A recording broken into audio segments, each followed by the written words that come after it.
My grandfather was a fighter pilot. He flew one of the greatest fighters of all time, the F-4U Corsair. He flew throughout the Pacific in World War II. He was at Guam, Midway, and Okinawa. He was awarded all kinds of medals, including 3 Distinguished Flying Crosses and 11 Air Medals.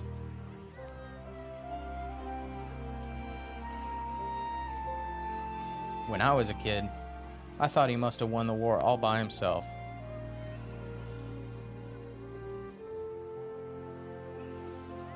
My parents named me John after him, and he was my hero. And when I grew up, I wanted to be a fighter pilot, just like my grandpa. Otter 1, clear for takeoff, unrestricted climb to flight level 250, then as filed. See you guys in a couple of weeks. Otter 1, England Tower, have fun at red flag, out 1, and good luck at Las Vegas.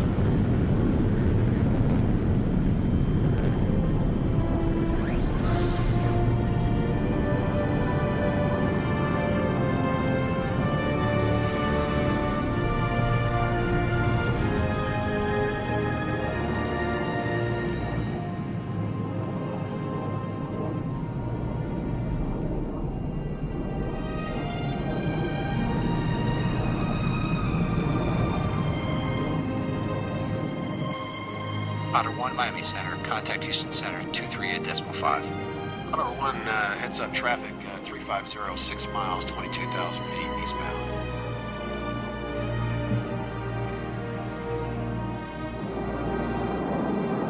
Miami Center, Otter 1, with you level 250. Otter 1, Miami Center, radar contact, maintain flight level 250.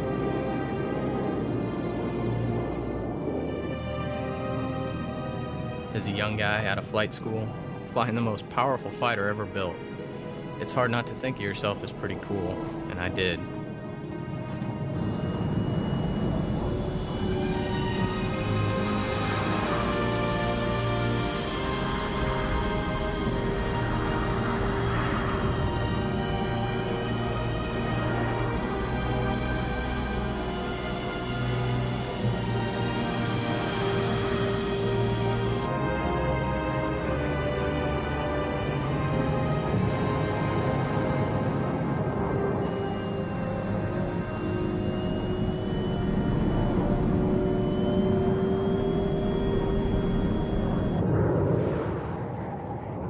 My squadron went to Nellis for my first red flag.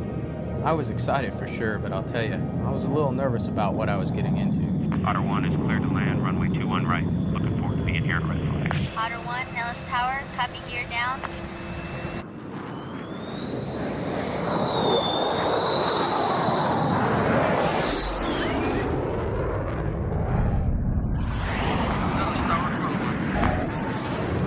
Nellis Tower, Chaco 1-1. Number 1 with the gear. Welcome to Vegas, boys. Chaco 3-1, base gear to stop right. Welcome to Nellis.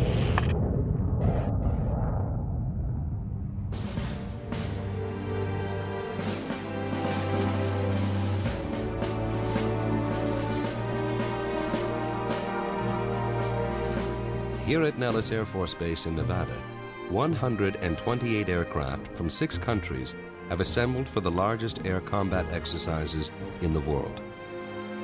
For the next 14 days, these aircraft and their crews will undertake a simulated air war. For many, it will be the final tune-up before they go into actual combat. They call it Red Flag.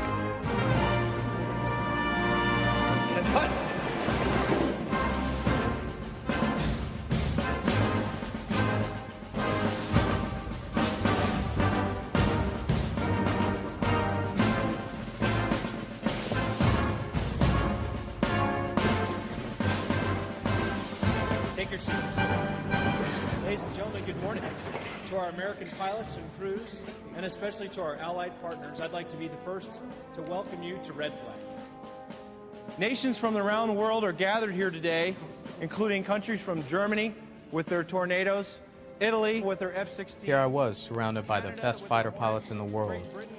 But I think that all of us young pilots felt like we had something to prove, that we deserved to be there, and I wasn't any different. The best aircraft In fact, together, you currently represent the second largest combat air force anywhere in the world. Ceiling's 15,000. 15 to 20,000.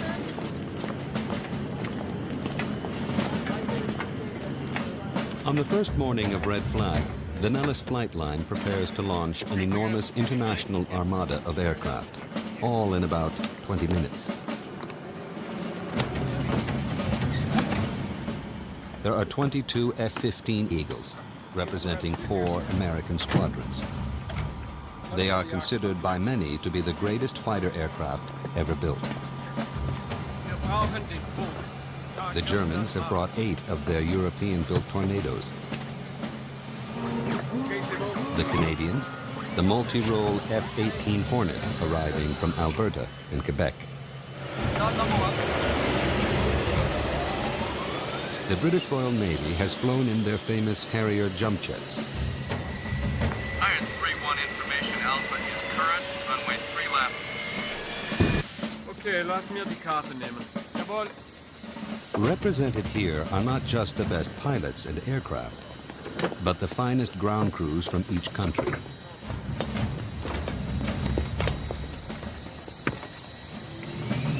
How do you hear me?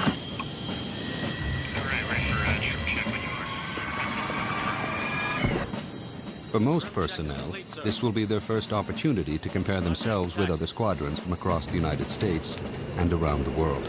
Eagle 2-1 on the hold. Eagle copy.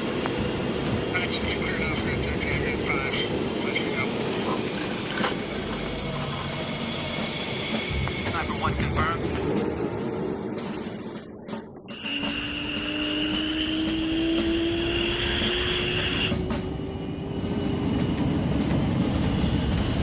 Will 1, contact ground. Roger, Will 1. Nellis Tower, ISP-1, runway 3 left. Chaco 2-1, flex turnouts approved. Good luck on mission 1, Chaco 2-1.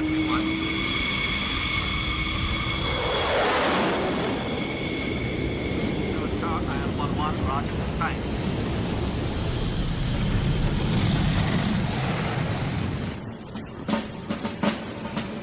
Sniper 1, clear takeoff. Let's make it happen, boys. Bands on Nellis Tower, you're cleared for takeoff.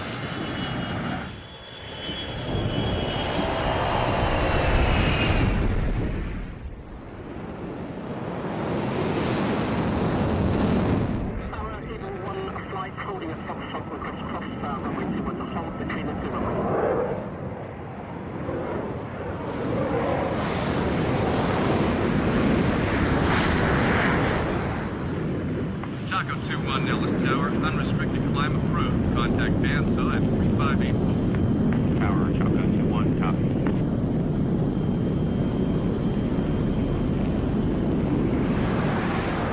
It has long been known that if fighter pilots could survive their first 10 combat missions, their chances of surviving throughout their careers improves dramatically. Lass uns den Check machen. Ein, zwei. Red Flag was created to provide those first 10 missions, and they make it as real as humanly possible. What is about to happen is considered by pilots to be more challenging and dangerous than war itself. Salt 1 has fragged. Controllo operativo e radio. 1, 2, 3, 4.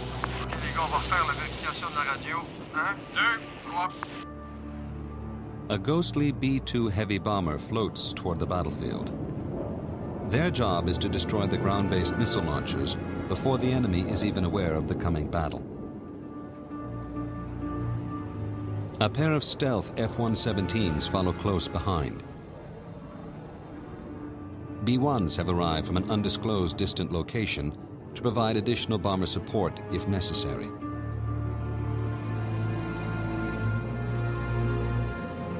A U-2 begins its long climb to the edge of space, sending intelligence to the AWACS surveillance aircraft. 18,000 heavy, 4 contacts.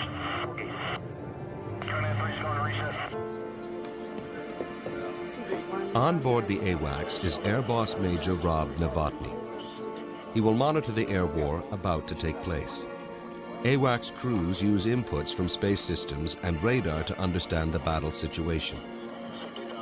Each aircraft broadcasts real-time telemetry that appears as three-dimensional imagery on board the AWACS. In this war, most of the aircraft are good guys, known as the Blue Force. The bad guys are the Red Force, or the aggressors. The bad guys fly 12 highly maneuverable F-16s. They are among the finest pilots in the United States Air Force. Sniper 1 is ready. Tractor is the Red Force's mission commander.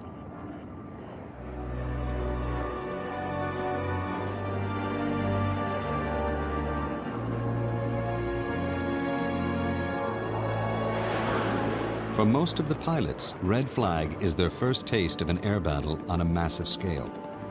There is no other way to prepare air crews for the real thing in all its precision, complexity, and finally, chaos. Great, and Viper's checked in as well, correct? Yeah.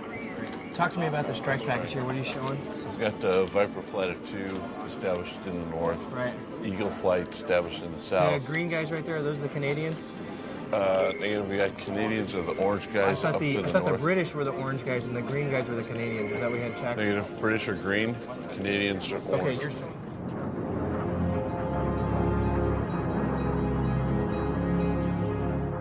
"5 miles out, both sides begin firing heat-seeking missiles. Sniper flight. Deploying a tactical formation. Let's give them all they can handle. Flares are used to distract the inbound missiles from enemy aircraft. Choco Flight, commit. Group bullseye 3302. Right, so Choco copies.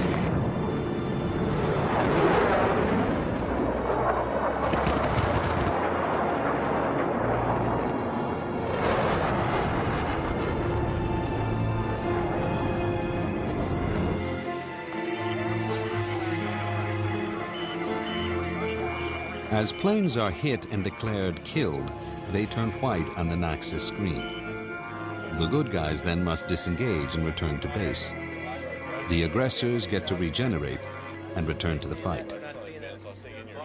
Once the battle begins, the air boss and his team struggle to keep 128 aircraft from 6 countries from smashing into each other.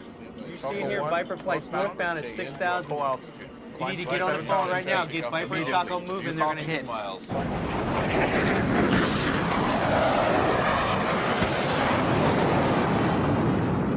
2 miles in closing. Using simulated machine guns, a classic dogfight ensues. Choco bandsaw threat 360 12 10,000.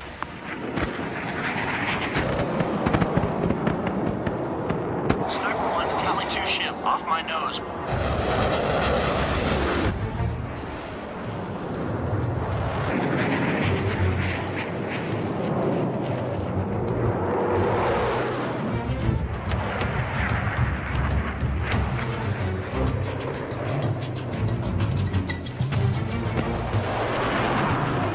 Choco 2 threat, you're 6, 3 miles. Hostile.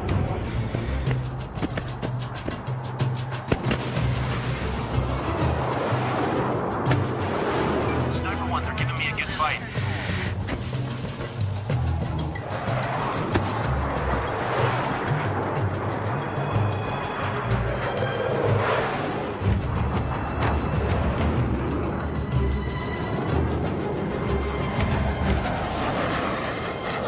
Choco 2, what's your status?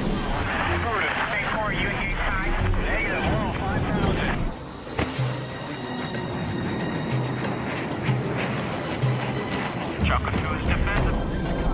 Choco 2 is Tally 1. Break left. Good try, but not good enough. Sniper 1, he's pretty good, but I'm moving in for the kill. Choco 2 is eastbound defensive.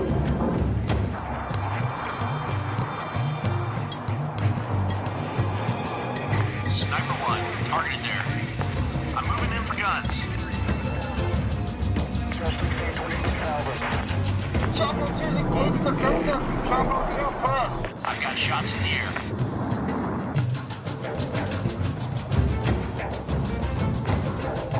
Choco 2-1, keep the turn going. Back.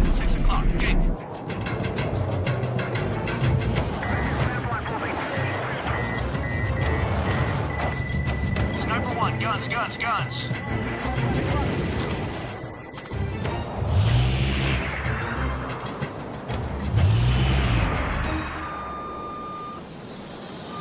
Showtime, copy kill. Yeah! Chocolate 2-1, Showtime, you're dead. Red Flag is not a contest or a competition. There are no winners or losers. It is about training and saving lives. I was killed on my first mission at Red Flag. I was mad, and I had a long, lonely flight back to base to think about it.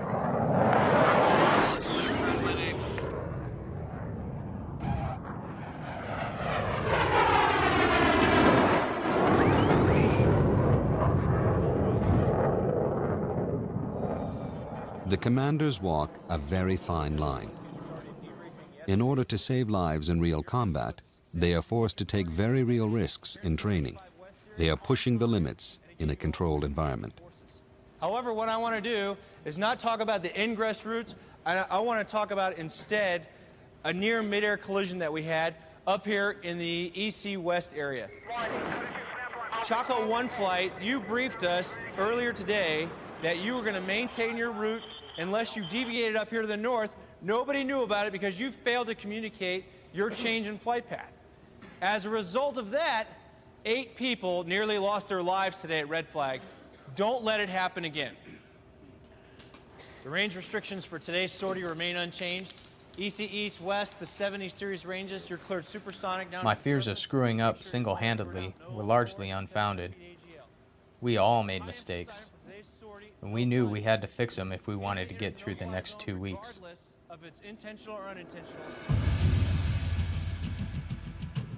In modern warfare, these pilots will have the most to fear from the ground below.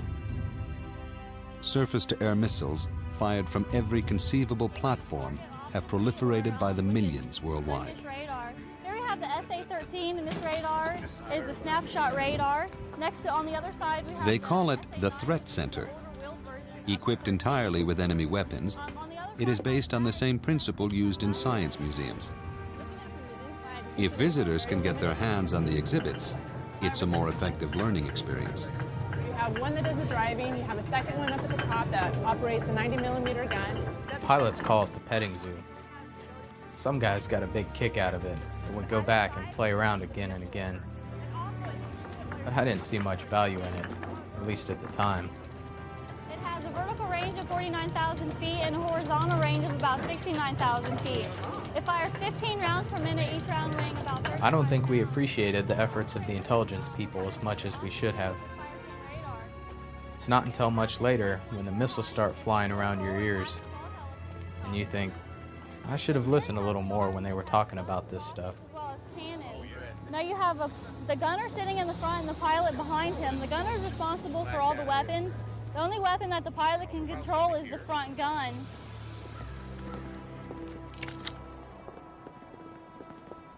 At 5 a.m. each day, they search for perhaps a single pebble blown overnight onto the runway by the desert wind.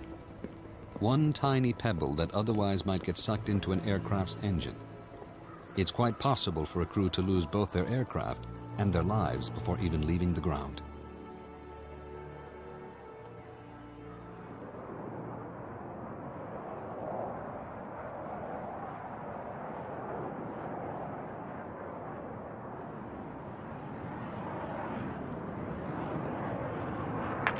Chaco flight in from the south. Low, searching.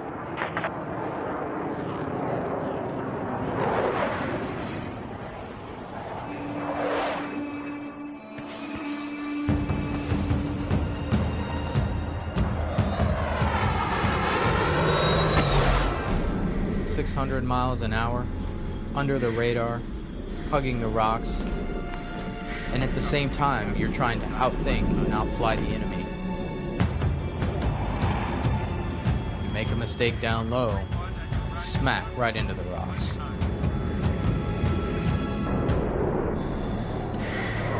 It's what fighter pilots live for.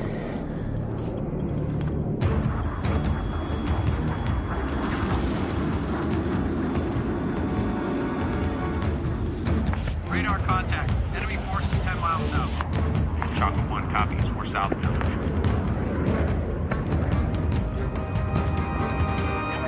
You got Eagle 1 and 2 involved in this low altitude fight, is that right? Yes, sir. Those are ours. Are they getting some help from the north? Yes, sir. Seems like they're coming in from the north. Okay, we need to make sure you get that information in there quick. Right away, sir. Looks like he needs some help.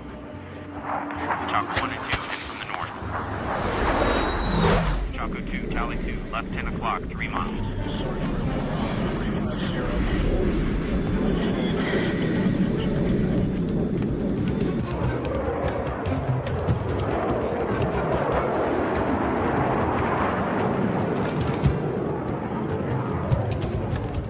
Here, a squadron of F-15 search enemy territory for potential targets. Tractor and his aggressors have an edge in these games. This is their playground. They have chased visiting pilots through these canyons for years. They make a formidable enemy. Sniper flight. Most kills wins. Let's go.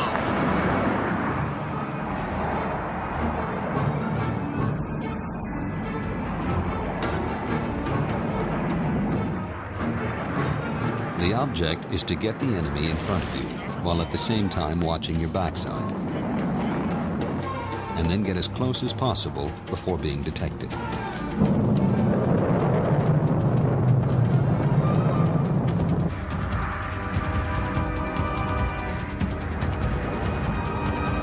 Possible mix.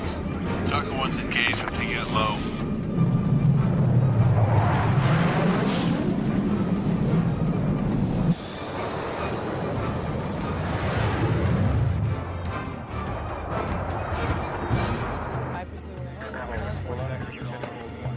Alpha?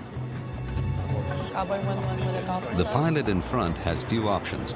He must lose ground quickly in order to get behind the aggressor. In the blink of an eye, the hunter becomes the hunted.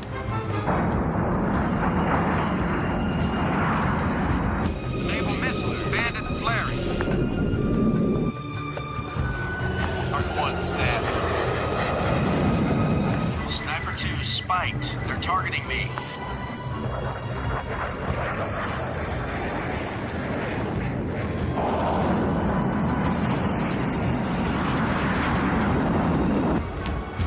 Sniper 1, I have an Eagle at my 6 o'clock, closing. Chalco 2 is engaged, offensive.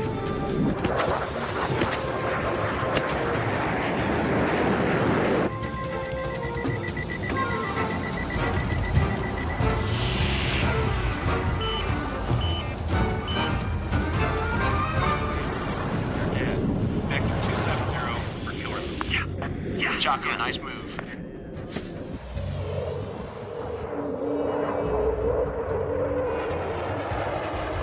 It helped to win a few battles, to build confidence. But it became less about keeping individual scores, and more about a successful overall mission. Shooting down the bad guys is extremely important, but it's just a small part of the greater objective.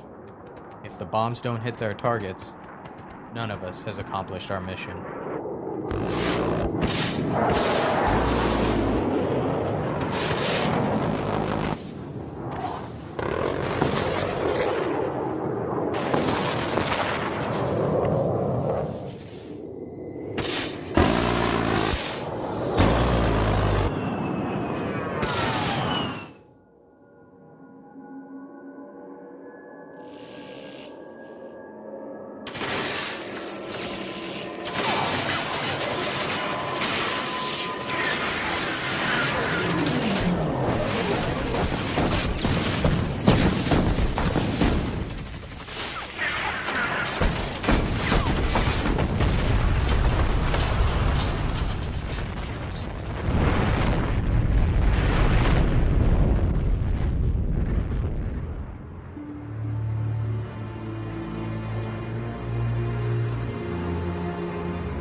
The missions become more and more challenging as Red Flag progresses.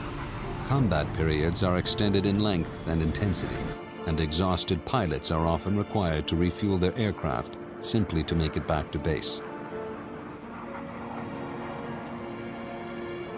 Believe it or not, Sometimes the toughest part of the mission is just getting there and back.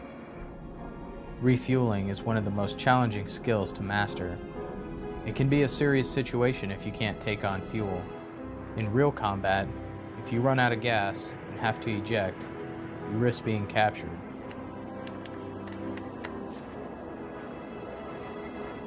R1, stabilize ready.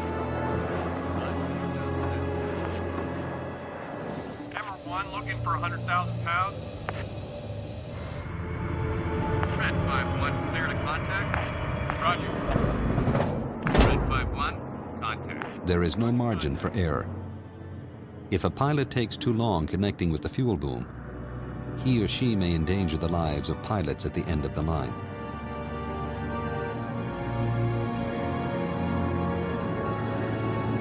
Sniper 2, winds 270 at 6. Clear to land.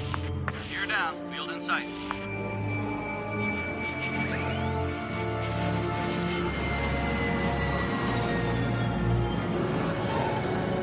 Core flight, short final, clear to land. 4-2 geared down. Choco 2, Nellis Tower, state the nature of your emergency. Choco 2 has left engine malfunction. Choco 2, Nellis Tower, emergency crews are responding.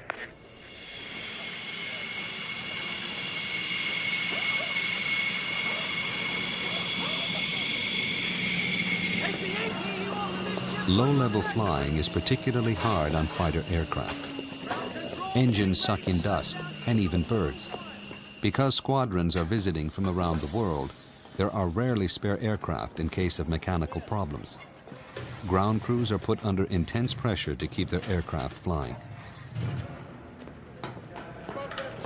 Mechanics are well aware that a small error in the assembly of the engine could result in a fatal explosion, either on the test bed or in the air.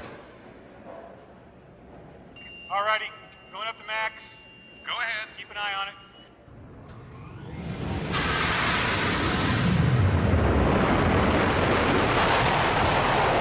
Alright, going out for it. Looks good. Take it out.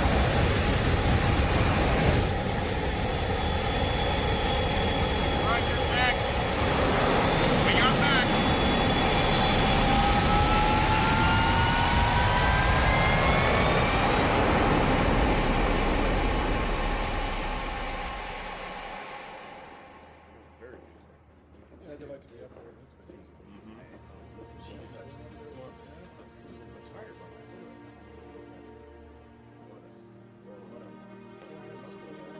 There were stories that my grandfather told me as a kid that began to come back to me once I was a pilot. The machine gun that jammed. The gas tank sitting in your lap waiting to blow up. The parachutes they didn't always have time to put on.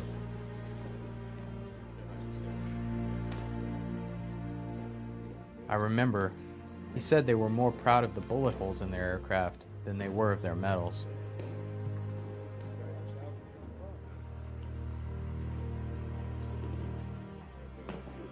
They all wanted to shoot down the enemy.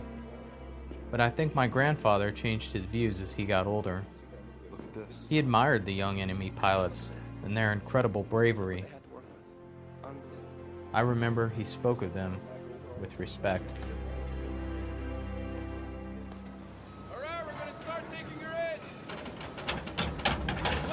After 22 hours of hard work, an F-15's engine is readied for the next mission. At Red Flag, they seek to exceed the intensity of a combat environment, not just for the pilots, but for the mechanics and ground crews as well. It is difficult enough to turn out a perfect aircraft at the best of times. To do so in wartime, when rushed, exhausted, and under fire, is an art form like no other. Today is the halfway point at Red Flag. However, we all know that planned missions are easy ones. And this mission today is not planned. From my own personal combat experiences and those of us at the Red Flag staff, I can tell you it's the unplanned missions that are the most dangerous ones. And that's why we've added this mission to the Red Flag course. You're going to have to go further into enemy territory because lives are at stake. If all of you aren't at the top of your game, people are going to lose their lives today. Man's on Jolly 1, one jumper away. Looks like we got one good shoot. Man's on, copies that.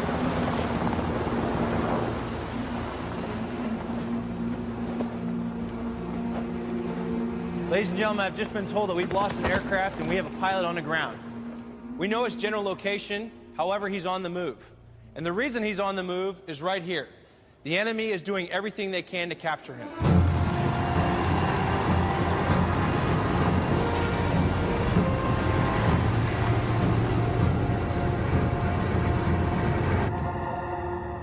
They give you no warning whatsoever for this exercise. You have nothing except what you would normally carry in the aircraft's ejection seat. Water, flares, radio, and makeup.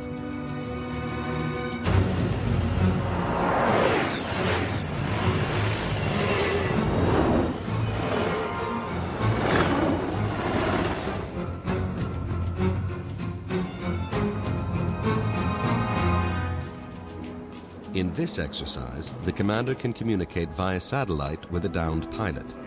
But the pilot on the ground must remain silent in order not to give away his position.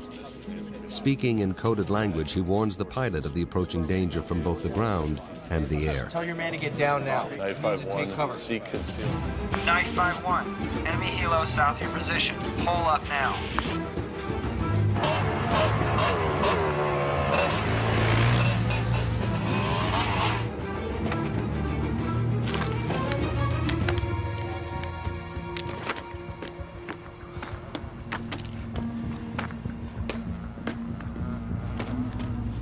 First thing is to hope and pray that the enemy doesn't know about you in the first place. Timing is everything, because when you use the radio or flares, both sides are coming.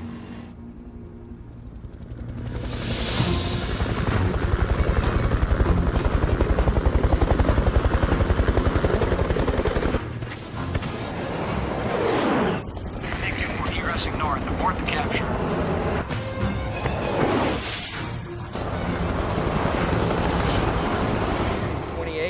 West 115, 06, 19, 67 vehicles running. With enemy choppers moving in to pick up the downed pilot, the air boss calls in slow-flying A-10s to eliminate the helicopters. More flight, threat 270, 7 enemy helos, low altitude. Engage.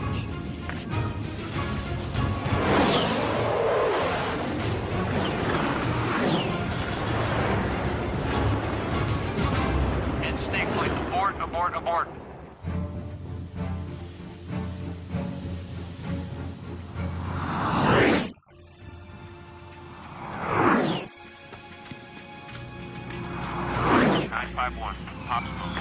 Landing zone is clear.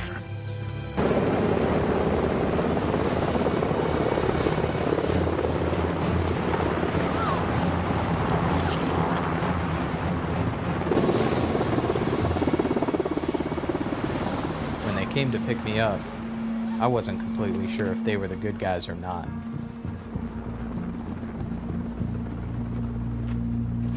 To the search and rescue team, the man on the ground might not be a friendly at all. He could be wearing a stolen uniform and have a bomb strapped to his body. He will be treated like the enemy until he proves otherwise.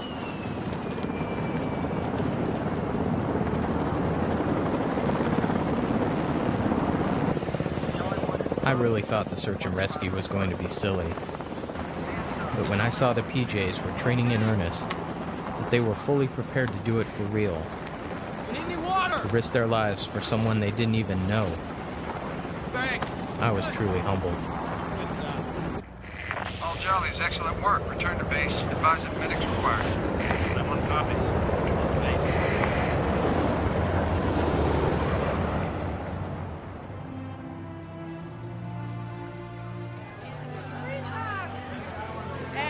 Throughout Red Flag, I began to appreciate the idea that I was part of a team, that everyone's role was just as important as mine.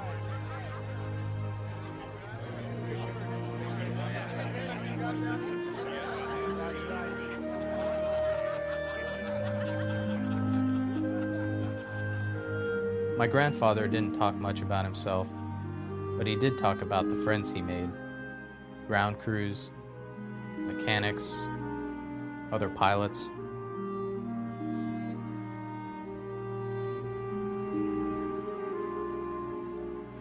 One of his best friends was a Corsair pilot killed in a training accident, and I know it bothered him for the rest of his life.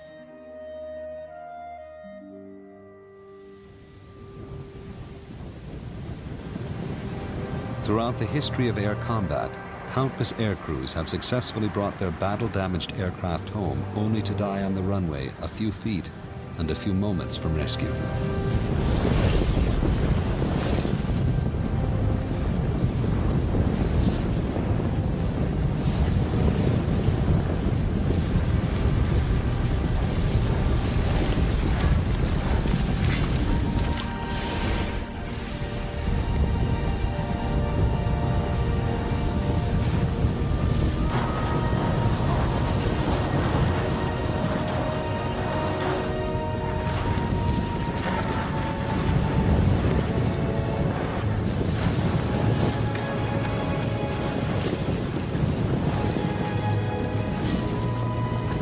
Many of us have lost friends in accidents.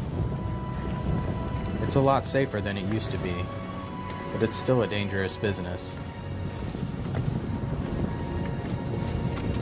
There are crews at Red Flag that you want coming in after you if you're stuck in a burning plane. People not much concerned for their own safety who will get you out of there no matter what. Go ahead.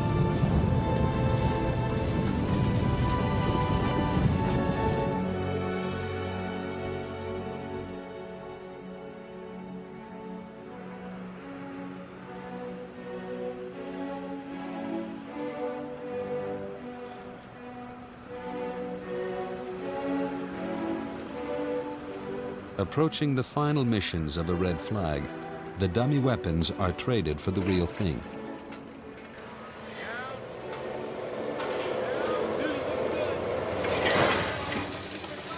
In a single overnight shift, hundreds of live bombs are prepared for the next day's operation. Again, there is pressure to perform as would be expected in a combat environment.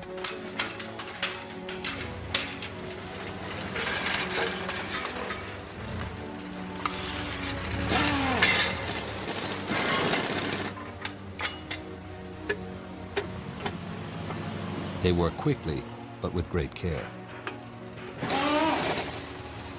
A slight error in a critical setting could destroy an aircraft and its crew.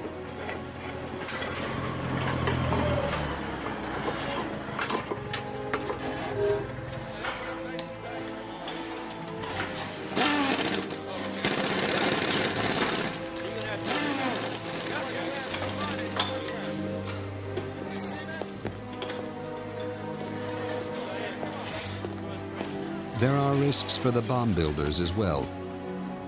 They work deep in the bottom of a canyon miles from the base in the event that something does go wrong.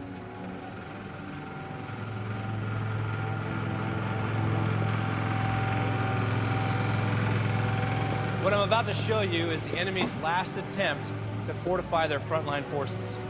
We've learned that they're bringing everything forward that they can.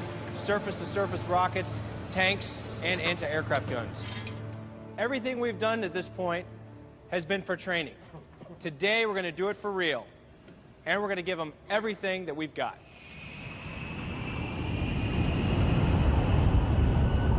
In a real war, the vast majority of flights are undertaken not by fighters and bombers, but by transport and tanker aircraft.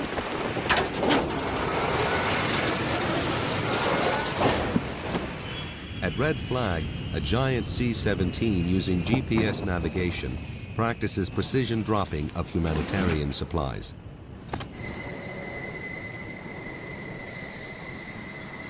Bandsaw, Chocolate Flight on station. Strike package inbound. Picture clean. With the weapons we have today, hitting anything but the intended target is the worst thing a pilot can possibly do.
Red Flag was my first real experience to witness live ordnance, and it was sobering indeed. Choco flight, targets destroyed, 10 minutes fuel remaining. Hands on copies. 7 or 8, and it looks like the Southern Target Strike Flight was successful with them. So Good we got striking everything. run from them. Looks like we got it all. We got it all. Yeah. Okay. Good work. And the Eastern, Western Target, no problem there. Let's bring him home. Hands up, War 1. Targets hit, but bingo fuel. War flight, roger. Return to base. Choco flights, returning to base. Going in, I thought Red Flag was a chance to prove myself. Then it became all about pulling off a good mission, and there was a lot of personal satisfaction in that. But now, thinking back, what I learned at Red Flag was not just about how good I was or wasn't. It was the sense of becoming part of something more important than myself. Becoming part of a community of people with so many skills, making personal sacrifices, looking out for each other and getting the job done.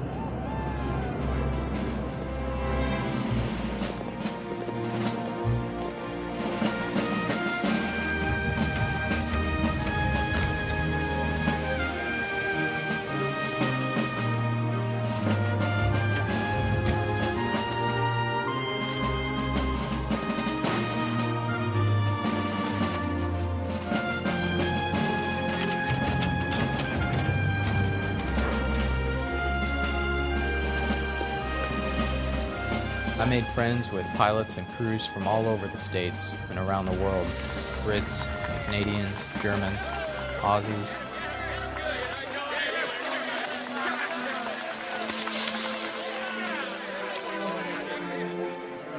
It was a wonderful experience, and I'll remember it as long as I live.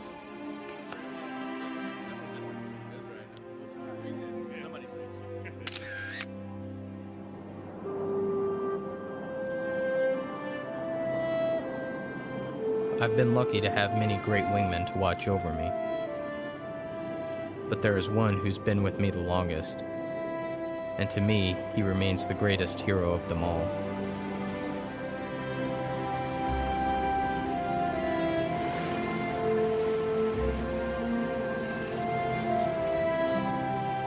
My grandfather said that being a fighter pilot was the best job on Earth.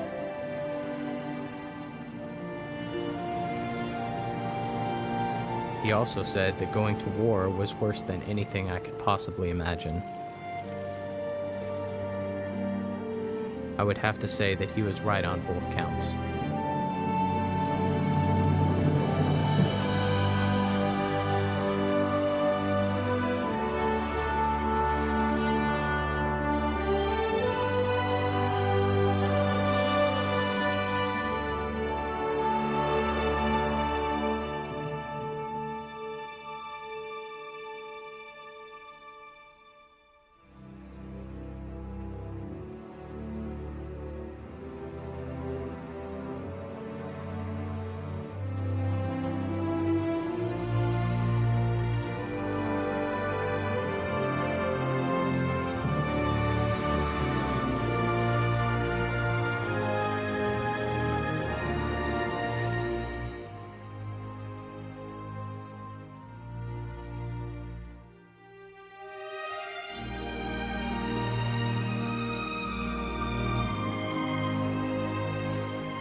My parents named me John after him, and he was my hero.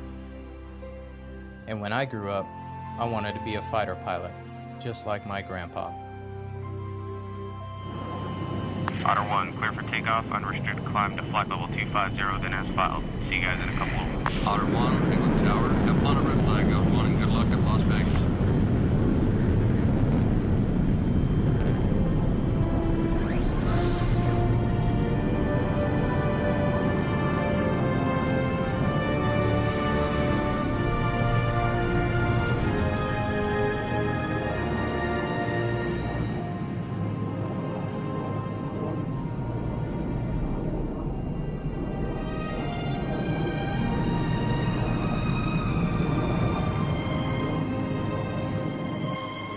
Otter 1, Miami Center. Contact Houston Center, 238.5.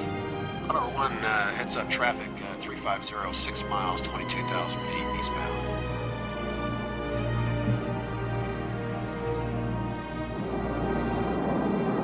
Miami Center, Otter 1, with you level 250. Otter 1, Miami Center, radar contact, maintain flight level 250.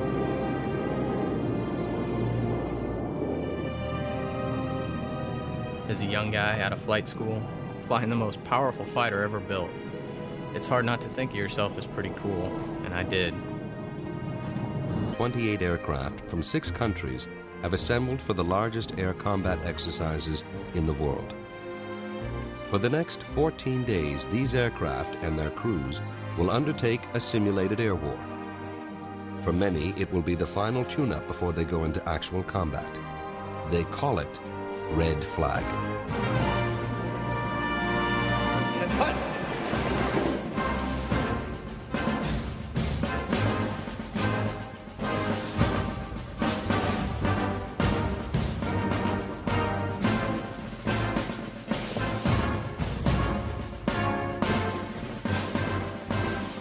Take your seats. Ladies and gentlemen, good morning. To our American pilots and crews, and especially to our allied partners, I'd like to be the first to welcome you to Red Flag. Nations from around the world are gathered here today, including countries from Germany with their Tornadoes, Italy with their F-16. Here I was, surrounded by the best fighter pilots in the world. But I think that all of us young pilots felt like we had something to prove, that we deserved to be there, and I wasn't any different. Best aircraft. In fact, together, you currently represent the second largest combat air force anywhere in the world. 15, 20,000. On the first morning of Red Flag, the Nellis flight line prepares to launch an enormous international armada of aircraft, all in about 20 minutes. There are 22 F-15 Eagles, representing 4 American squadrons. They are considered by many to be the greatest fighter aircraft ever built. The Germans have brought 8 of their European-built Tornadoes. The Canadians, the multi-role F-18 Hornet, arriving from Alberta in Quebec. The British Royal Navy has flown in their famous Harrier jump jets. Iron 3-1 information, Alpha is current, runway 3 left. Okay, lass mir die Karte nehmen. Jawohl. Represented here are not just the best pilots and aircraft, but the finest ground crews from each country.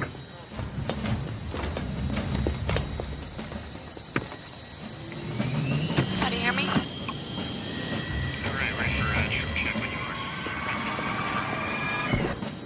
For most personnel, this will be their first opportunity to compare themselves with other squadrons from across the United States and around the world. Eagle 2-1, on the move. Eagle copy.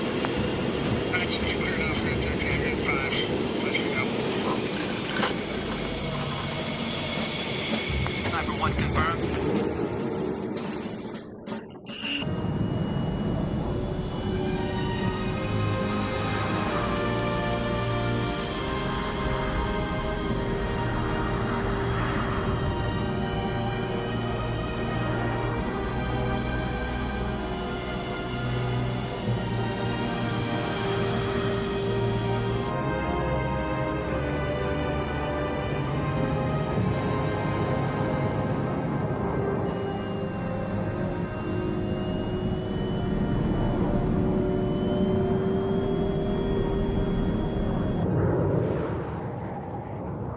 squadron went to Nellis for my first red flag.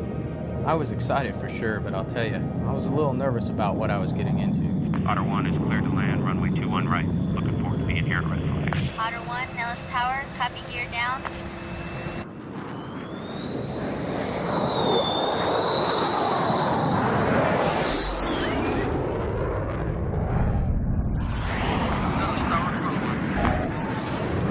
Nellis Tower, Chaco 1-1.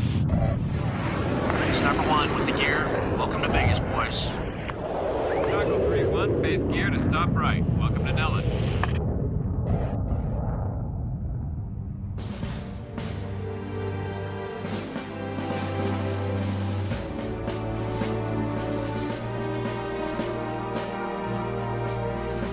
Here at Nellis Air Force Base in Nevada, 100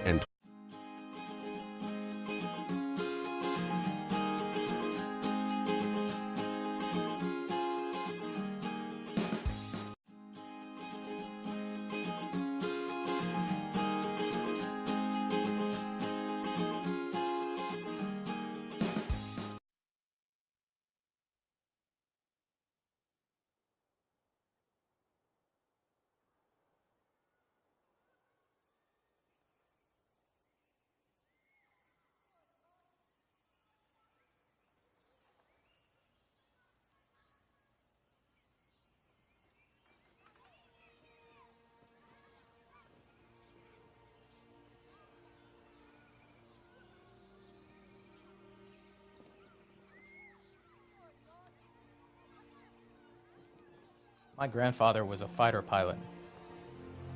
He flew one of the greatest fighters of all time, the F-4U Corsair.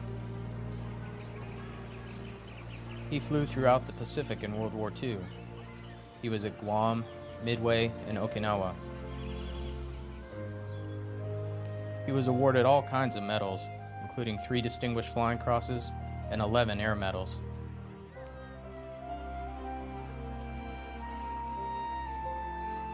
When I was a kid, I thought he must have won the war all by himself.